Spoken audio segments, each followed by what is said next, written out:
আমরা বলে থাকি যে আল্লাহ রাসূল সাল্লাল্লাহু আলাইহি ওয়াসাল্লাম হচ্ছে পৃথিবীর সর্বশ্রেষ্ঠ পরশ পাথর।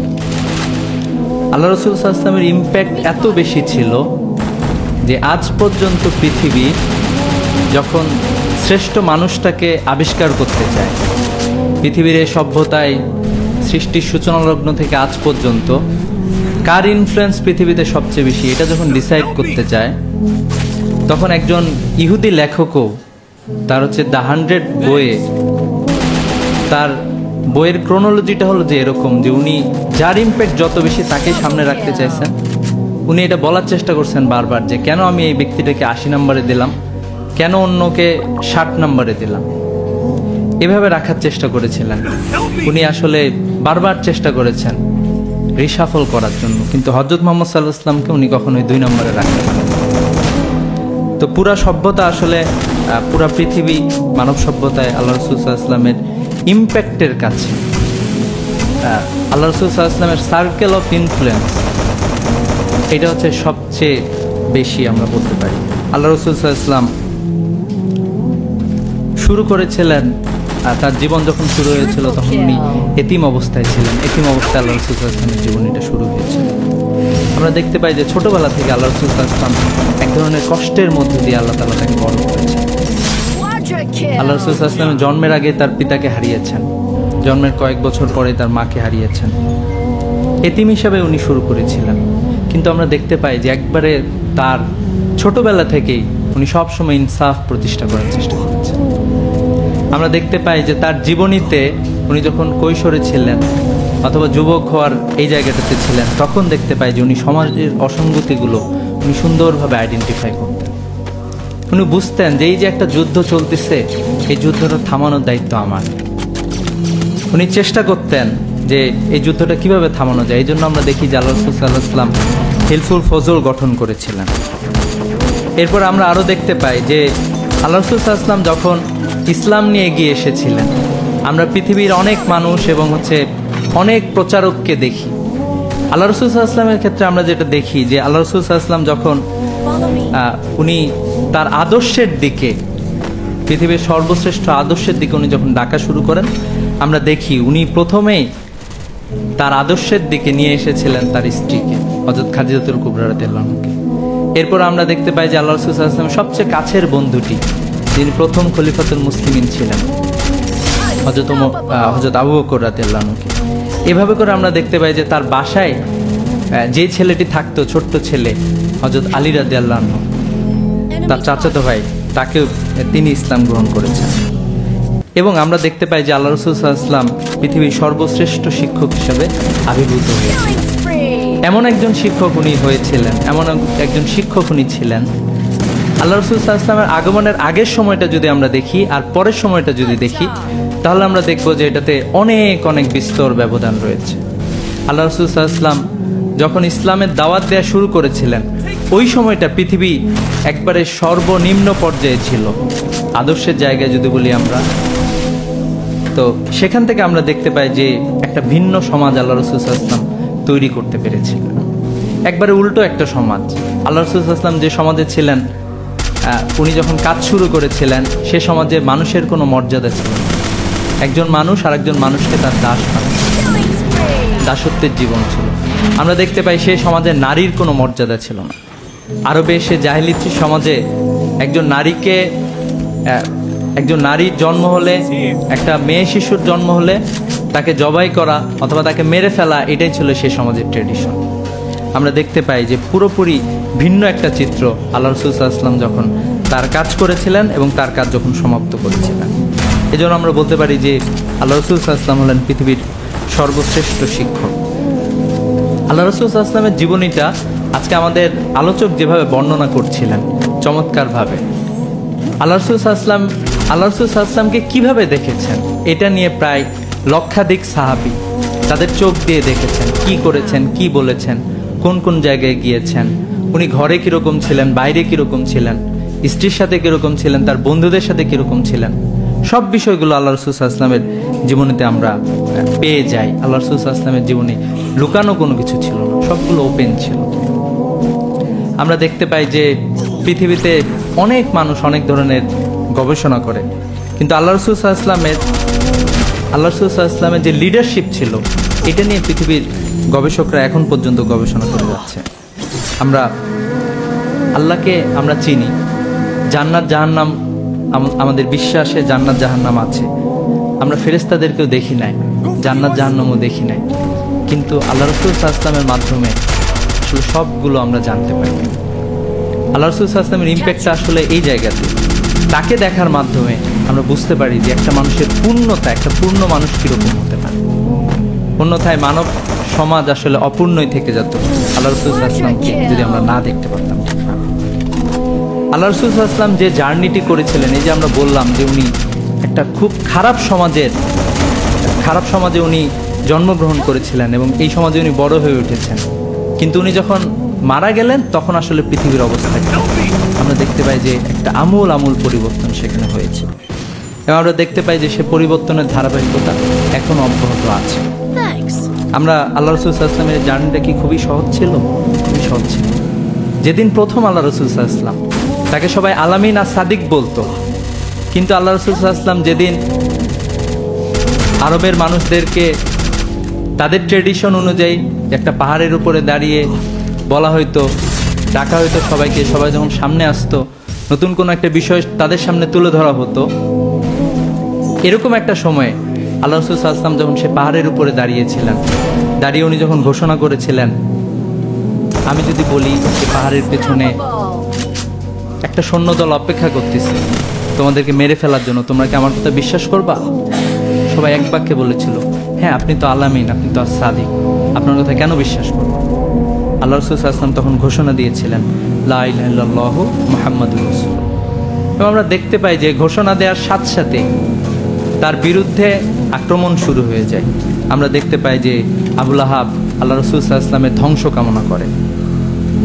আমরা দেখতে পাই আল্লাহ রাসূল সাল্লাল্লাহু আলাইহি ওয়াসাল্লাম তার জীবনীতে উনি মানুষদেরকে ভালো কাজের দিকে ডাকতেন, সত্য পথের দিকে ডাকতেন।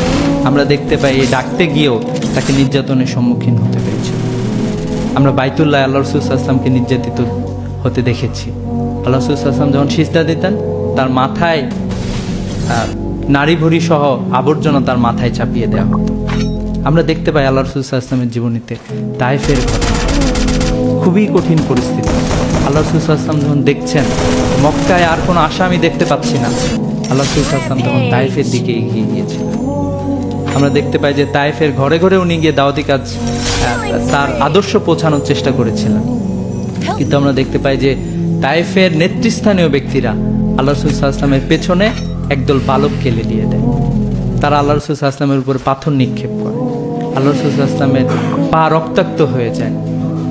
আল্লাহ রাসূল সাল্লাল্লাহু আলাইহি ওয়াসাল্লাম একটি গাছের সামনে এসে যখন দাঁড়িয়েছিলেন, তখন ফেরেশতারা এসে হাজির হয়েছিল যে আপনি আদেশ দিলে দুই পাহাড়ের মাঝে তায়েফবাসীকে আমরা বিলীন করে দিই।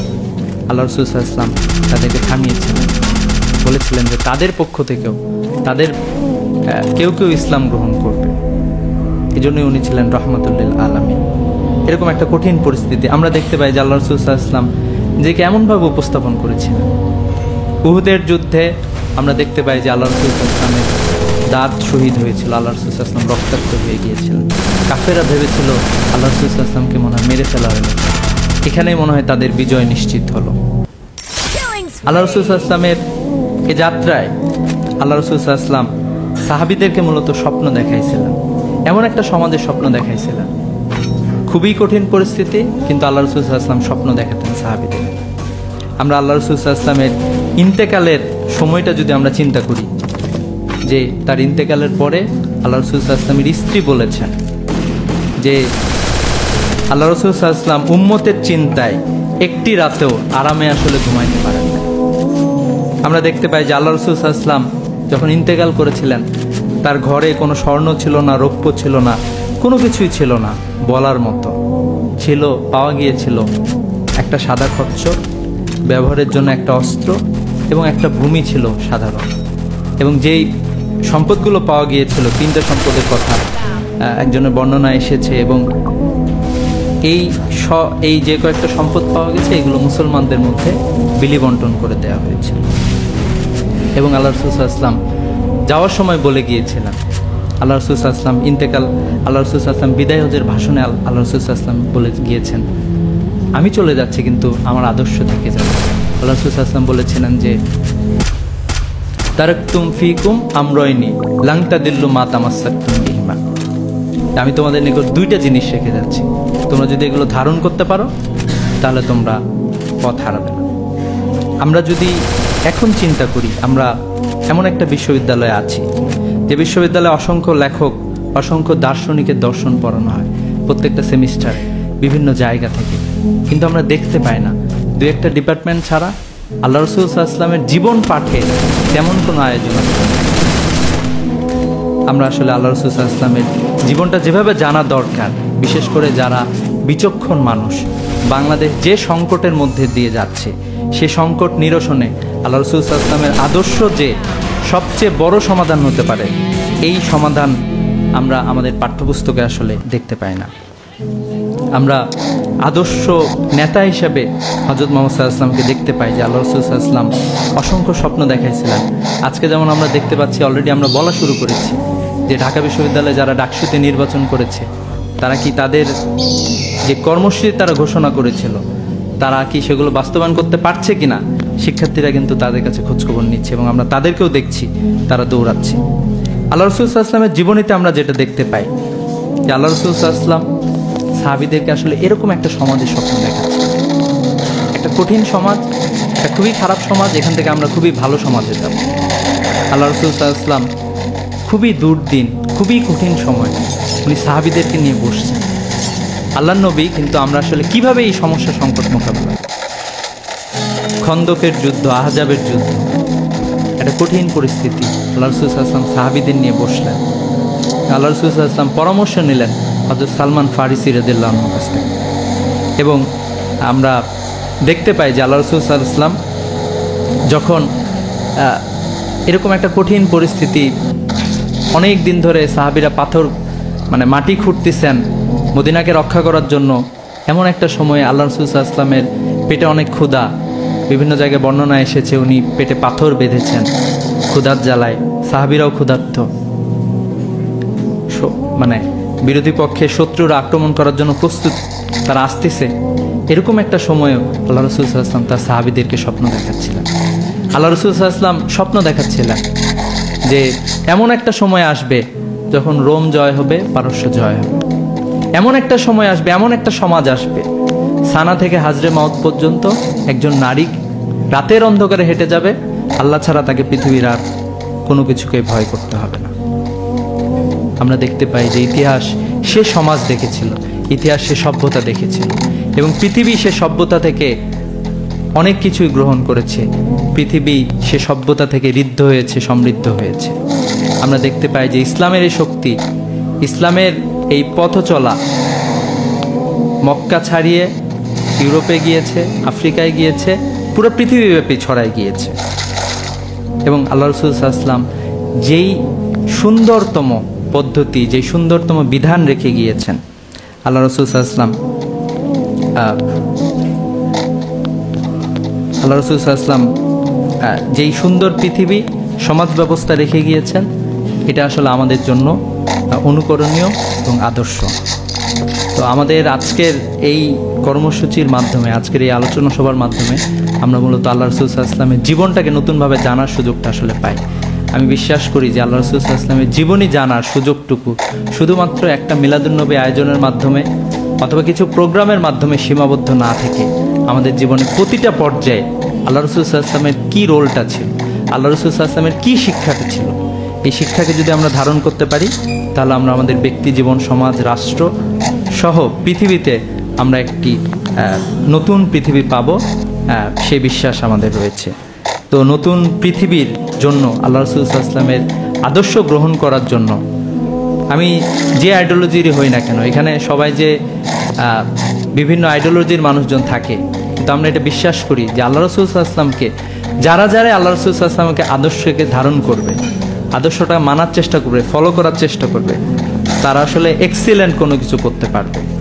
তো এই প্রত্যাশা রেখে আল্লাহ রাসূল সাল্লাল্লাহু আলাইহি ওয়াসাল্লামের জীবন যাতে আমরা ধারণ করতে পারি, আমাদের আল্লাহ রাসূল সাল্লাল্লাহু আলাইহি ওয়াসাল্লামের জীবনের শিক্ষাগুলো যাতে আমরা নিতে পারি, তার আদর্শ দিয়ে আমাদের আমাদের ব্যক্তি জীবন থেকে সব কিছু যাতে গঠন করতে পারি, এই প্রত্যাশা রেখেই শেষ করছি। আসসালামু আলাইকুম ওয়া রাহমাতুল্লাহি ওয়া বারাকাতুহু।